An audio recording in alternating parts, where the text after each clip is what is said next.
Hi guys, welcome back to another episode. Today in the studio, I am joined by this beautiful lady sitting next to me. I'm going to let her introduce herself. My name is Ishe and welcome back to another episode.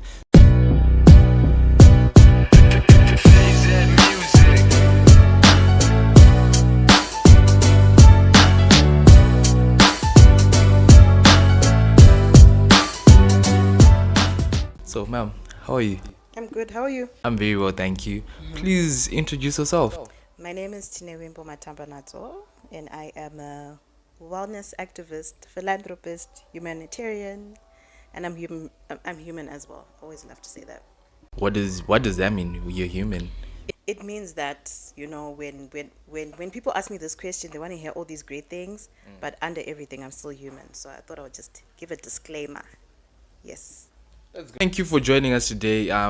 So we've brought Tine in the studio, and she's going to be telling us a bit about her mental health, and she's just going to explain what she does exactly, and what she's big on. So over to you. Take the stage. Okay, yeah. Like I said, I'm a mental health activist. I have a degree in community and health psychology, a first class degree, by the way. So yeah, I love talking about well-being and human connection and also menstrual health, Yeah. which is very very big. A lot of people don't talk about it. 1 in 10 women have a menstrual health condition, and I'm also one of those women. I've had endometriosis for almost 20 years. Hey. What's that? What's endo? What's endo? Yeah. So endo is a condition that, like I said, affects 1 in 10 women worldwide. Okay. It happens when tissue that is similar to the lining of your uterus grows outside of the uterus. I know you're gonna be like, what? What is she talking about? Right? Exactly, Especially like, because now you're I'm a just- guy, but this is great, right? So the uterus, when a girl goes on a period, you are shedding the lining of your uterus as blood. But with endo, they say that it doesn't completely come out, and that's what causes endo, which is like tumors or little blisters, and it causes a lot of pain. In our African culture, or for black women, we assume that period pain is normal, but sometimes when it's really severe and it's like affecting your life, it could be endometriosis. Yeah. So I heard you say that you've had this for like 10 years. More than. More than 10 years. Because I think I first started having symptoms when I was like 15. I'm turning 33 this year. So that's about 18 years, almost 20, hey? It's been a while. More than 2 decades. Well, yeah, about 2 decades almost. So how did you find out that you had endo? So in school, my period started when I was like about 10, quite early, but I was fine. Like I could get on with school, I could go to school, and then I went to high school, and it just literally just changed. My period pain, I started having period pain. My period pain became worse, to the point where I'd miss school. So if it's like a week, that's a week of missing school. And then also heavy bleeding, very, very heavy bleeding, using a lot of pack of pads, vomiting, back pain, leg pain. So I really, really started to suffer in high school. Went to the doctor. The doctors were like, this is normal. This is what happens. But then I could tell something was wrong because I went to an all-girls school, and like not all the girls would have that period pain. And so that's when I knew something was wrong. But the unfortunate thing about endo is that not all doctors know how to diagnose it. So Yeah, true. between that time, between 15 till about 18, yeah, I had no diagnosis. All I knew is something was wrong. And then I left high school. Even then, something was wrong. So you literally just lived with it and you thought it Yeah. was normal like that. I mean, I knew it wasn't normal, but I mean, you're going to a doctor, someone who's gone to school for 7 to 10 years. But what were your parents saying? They were also confused, hey? There's a time where they actually were like, she's got a psychological condition. So basically, people thought I was going nuts, but we later found out it's a proper condition. Okay, so we'll be right back, and Tine will tell us how she got to live with endo and how she's living with it, and how you can actually deal with it as a teenager, because like she mentioned, she started this when she was still in school, 10. So yeah, let's get back right after the break, and yeah, we'll be back with more.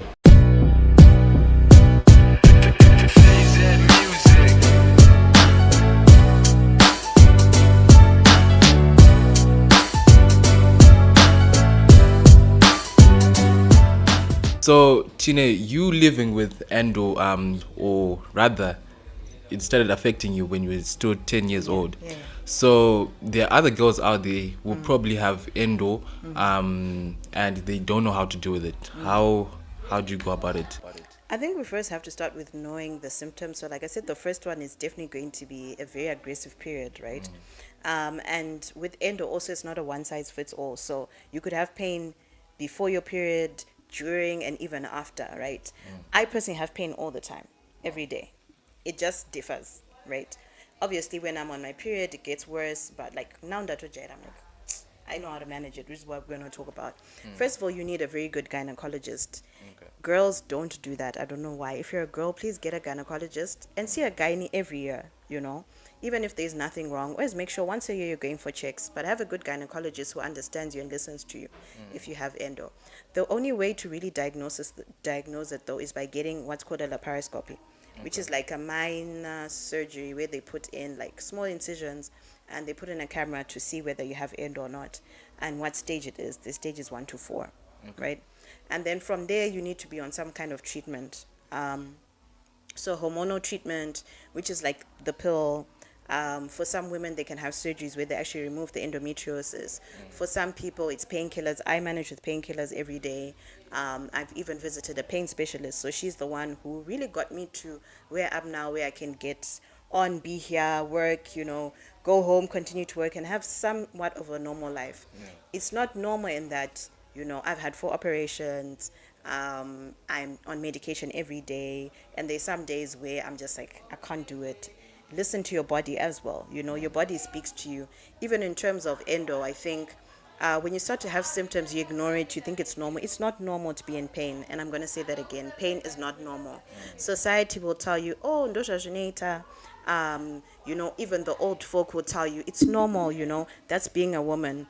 But we should never feel that the amount of pain that we can endure is what, proves you to be a strong person or a That's woman, true. So painkillers, operations, seeing a good doctor, pain specialist is how you can really manage. Getting a support network. I run the Zimbabwe Endometriosis Support Network. So if you think you might have endo, you can join us as well, just so that you have a safe space where you can talk about it, because some days you just want to speak. Those are the few things I can speak about in terms of how to manage it and how I've managed with it personally. Okay, so in terms of like the people who maybe can't afford to like go to the doctor, see a gyno, what can they do? I think you know what, it's a very, very tricky one because, like I said, a lot of the times, diagnosis is through an operation. If you can't afford it, you just do process of elimination. Okay. If you have period pain or pelvic pain that is disturbing your everyday activity, so let's say you're someone who lives in the rural area, and now for the first 3 days or 5 days of your period, you can't work, you can't go to school, you most probably might have endometriosis. Speak to, the old ladies there in the village. They have these natural things that might be able to help you, Anagogo, they really know, um, how to help relieve pain with natural medicine. I would suggest you do that. And then if you can, you just visit your local clinic. I know sometimes you might go to a clinic and they tell you nothing is wrong, but you have to advocate for yourself. Keep going until you get answers. That's for anyone, really, no matter where you're coming from. Yeah. Yeah, I think you've heard it from her. But also another thing that I wanted to ask you about is how do we live with you, people with endo? Like, let's say we're in the same house and probably you're my sister. How would you want us to? I think just listening, I'll be very honest, my mom goes through a lot. Even when I was married, I think my ex-husband, he was also really affected by this. So even you who has endo, you need to understand that you are going through it, but your relatives are going through it too, which is such a great question. Listen to them, ask them, what do you need from me today? Because it changes. Maybe the day before she needed a cry. Maybe the next day she needed to do a hot water bottle. Hot water bottle also helps. Heat really helps with pain. So if you find that you're struggling, get a hot water bottle, put it on your stomach or on your back. Just help them out, Don't question their pain. I think one thing that happens with people who have endo, someone might look at me and when I tell them some of the things I've been through, they're like, oh, never, because it doesn't show, Be sensitive to what they're going through, because just imagine being in pain every day. What kind of life is that? So listen, give support, ask how you can give them support. Know it changes. Know sometimes, especially with hormonal treatment, we can be very moody, we can be very emotional. So So that means you can just be sitting with someone and they start crying. And the thing is, you don't even know. Sometimes you're like, I don't know why I'm crying. It's just our hormones are all over the place, you know. So just be understanding, show some understanding, show some grace, ask how you can help. And also Google, find out information. It's the most amazing thing if you come to me and say, you know what, Tine, I was reading about this, I heard this, I'm gonna help you. That's really, really a nice gift for someone. Yeah. okay. So basically, being patient with everyone. Just try understand them from where they're coming from. Yeah. So I guess, guys, this is Tinevimbo Matambanadzo. Where can we find you on Instagram, on your socials? My name is I am Tinevimbo in my socials. I do run the Zim Endo Support Network page, but the easiest way to find me is just slide into my DM. Let me know what's going on. I'm happy to help. I'm happy to refer you. I have very good relationships with doctors who are working on endo.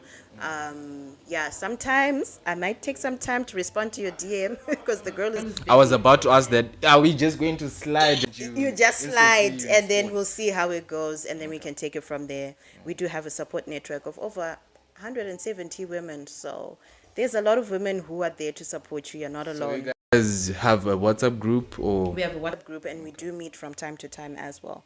Okay. Yeah. No, thank you very much for giving us your time. Yeah. We really Always. enjoyed. So please do catch us on the next episode. We are going to be talking about so many other different things. But yeah, thank you, Tine, for Thank joining you for us. having me.